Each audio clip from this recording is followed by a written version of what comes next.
Mr. Pollitzer. Thank you. Senator, representatives, thank you for taking the time to be here. Always good to see you, Nan.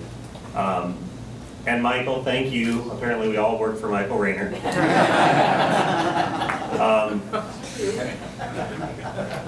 I want to say a little about where we think we are right now in this moment, in this fight for LGBT equality in Florida, as we look towards the next legislative session. Now, we formed Equality Florida in 1997 at a time that there wasn't a lot of hope that we could achieve much in Tallahassee. This is a very different day.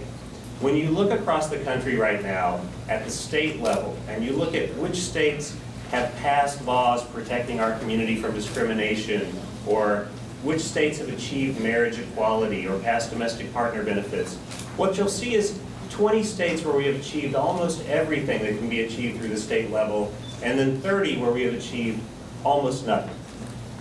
And we believe Florida can lead the wave, the next wave in the LGBT rights movement. We believe we are the front line of what comes next. We lead this region in terms of support for our issues, with 54% of Floridians now supporting marriage equality and overwhelming numbers of people now supporting issues like the two bills that we have before you tonight that I'm going to talk just a little more about. Another big shift is that Florida leads the South in terms of the number of local protections we've passed, nearly 100 local policies that we've passed over the years. And what that means is a clear majority of our state legislators come to Tallahassee from a home district where these protections are already in place, where they have already struggled with these issues at home. And it's very hard to say that terrible things are going to happen when these laws are passed, when their own home districts have had them and they've been working for years. We also have a growing number of major Florida corporations speaking out and standing with us because they recognize that equality is good for business, that to attract and retain top talent, they have these policies in place, and they're willing to put some of their muscle behind us as well. So we go into session now with a lot more hope that we can achieve a truly bipartisan solution on equality. In terms of what we see as the priorities, we know we can't do everything at once, and so we do understand the need to focus. And our top priority for Equality Florida is the Florida Competitive Workforce Act. It's a very simple bill.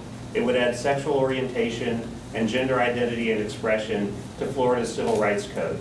It would make it illegal to fire us, evict us from our homes, deny us access to a restaurant, all across this state, not just in the places where we've passed those local policies, but everywhere.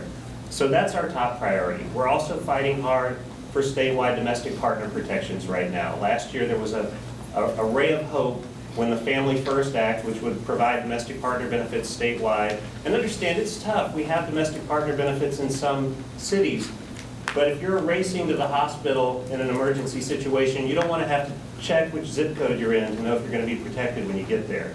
We need a statewide solution. That bill last year, in a bipartisan vote, was passed out of its first Senate committee. So there's some hope there, and we think we can move forward. So I want to finish with this, which is to say, we think victory is truly within our reach. When you look at these bills, when you get down to the point of counting votes, on the Competitive Workforce Act, we believe we're within 10 votes of a majority in the Florida House now, just 10. And we think if we lean in, there are more people ready to stand with us. And that means there is strong bipartisan support. Obviously, some champions who have been with us for a long time on the dais, and we thank you for that leadership. You are the reason we have a chance. But it's equally important that 6 Republicans co-sponsored that bill in Tallahassee last year and are standing with us and fighting for this bill at the same time. So we think there is a path forward where we really can win, and we need to start talking about winning. It's easy to shake our heads and commiserate about the atmosphere in Tallahassee and how this stuff should have happened decades ago and why are we still having these arguments, but we need a different attitude. We need an attitude that says with steely confidence, we know we're on the right side of history, we know a majority of our constituents are with us, and we know anyone in Tallahassee who believes in equality, and everyone will say they do, they need to prove it now. So we thank you for being leaders, and we ask you in your role as leaders to push this conversation forward. Lean in, demand the debate on it, demand that they stand with us. Don't shake our heads and think maybe next year if only we could elect some more good-minded people. We want to win now. And we have never been more confident and hopeful, and we would never have been here without all of you. So thank you very much.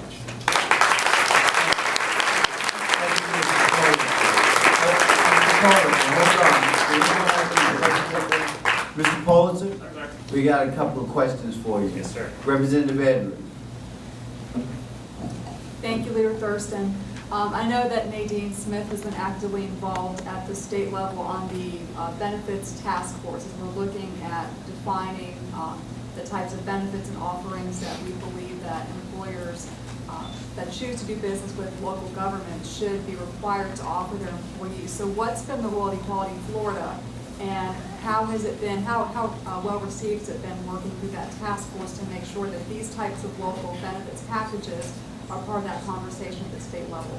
Thank you. Yeah, I have to confess I'm not that familiar with Nadine's role on that particular task force. I know that we have had a wave of local policies passed across Florida, like here in Broward County, where in this county and in this city actually also we have an equal benefits ordinance that requires anyone who wants to do business with this city or with this county or with Hallandale Beach or a host of others, that they must provide the same benefits to domestic partners that they provide to the spouses of married employees. But I'm not familiar with where we are in that task force. Representative. Thank you, and I appreciate that, and thank you for your candor too. A lot of us have been much more active in following that issue, but just for our purposes here, that's been very important to have that dialogue here at the state level, because as you acknowledged, you only had 6 Republicans that were willing to cross lines, and one of the benefits of having that conversation there was to make sure we could provide some cover to those Republicans that we know, in looking at this list, that want to be able to support but don't feel like they can because of the demographics in their district. That gave us an avenue, another avenue to be able to push for the state level. So I would encourage you through the group, when those recommendations are issued, to please push very hard for that to be implemented, so you have them in all the counties and not just here in South Florida. Thank you. Leader Patrick. Thank you, Representative Thurston. Good to see you. So can you briefly give us an indication of what your experience has been over the last several years in terms of governors that have been able to potentially assist, or perhaps they haven't assisted, but what in fact the power of a governor who was on our side, what that potentially could do in helping achieve greater support in both chambers?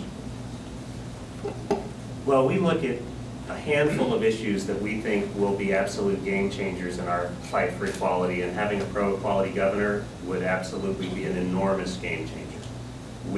Equality Florida formed the year that Jeb Bush came to power, and the legislature took a hard turn to the right, and we never had a meeting with the governor, and he was always, the knowledge that the governor stands against your legislation is a huge crippling fact.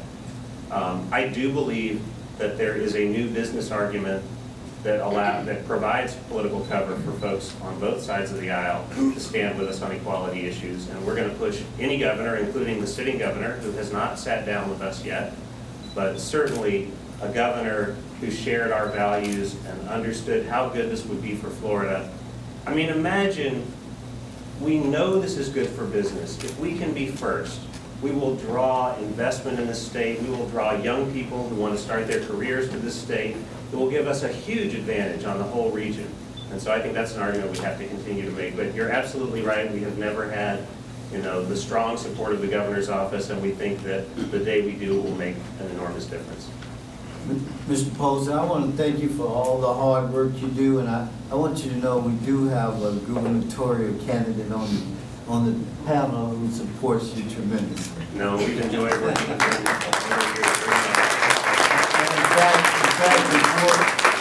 Before you take your seat, we do have one last question from that individual. Stratton, I'm just wondering if you could just share with us what your strategy is with regard to the issue of marriage equality and the timing of possibly putting it back on the ballot. What your thoughts are. Sure, no, absolutely. I'll try to do this very quickly. So when the decision came down, the Supreme Court decision in June, we immediately pulled together lots of our national allies to say, what is the path forward? What do we do now? Because we did not want the narrative to be, well, that was a wonderful victory for the rest of the country, and now we will sit and wait and hope that there will be another opportunity for us somewhere down the line. We intend to fight. So we look to our legislature. That path is closed, both because while our legislature is improving on our issues, we're nowhere near the numbers necessary to pass marriage equality through the legislature, and because the legislature cannot overcome Amendment 2. Our Constitution now bans marriage equality. So even if we had the votes, it would not help. The next option to look at is to go back to the ballot. The challenge in Florida is that while we have 54% support, and that's Floridians, not likely voters, the number drops a bit when you go to likely voters, we need 60% support to win at the ballot box. Now, we would never take putting our rights up for a vote lightly, but in a state like Florida, where we have such a conservative legal pathway, we can't take it off the table. We are absolutely not ready to commit to that path and think that announced efforts to do so are premature, misguided, and poorly researched. So we are not a part of that. But we do believe that's something that we will continue to analyze and look at and see if there is a time when a ballot measure may make sense, and it might. And so the third and what we think best avenue at this time is the courts. Now, Florida, any lawsuit challenging marriage equality in Florida is going to wind up in the 11th Circuit in Atlanta, which is maybe the most conservative federal court in the country. Now, the challenge, so we know that's not the case anyone wants to see be the very next court case after this big victory at the Supreme Court. So we're not racing to be first, but there already are a dozen or so cases bubbling up all over the country that look very promising, any one of which has the potential to be a 50-state solution. But even as we watch those move, we are preparing for the possibility that there may come a time where going to court in Florida is necessary. To that end, we put out a call to plaintiffs asking them to come forward if you would be willing to be a part of such a lawsuit. Put your life on hold for several years, be under the microscope of what the publicity of a case like that. In 3 weeks' time, 1,100 people signed up. We have never had a stronger outpouring of volunteer interest for anything we have ever put out a call for before. So the trick is to find the needle in the haystack, and we have teams of attorneys who are screening all of those candidates looking for a potential plaintiff couple so that if the time comes to go to court, we will be ready. And the final thing I'll say is that all of this happens in a public context where public opinion matters, and that's why our Get Engaged campaign was launched, because we know if we move the needle far enough, whether it's in the court or at the ballot box, we have a greater opportunity to win, and that's why we love you for having your Get Engaged photo taken with Mallory Wells, our public policy director, and we can take photos of everyone in this room when you're ready.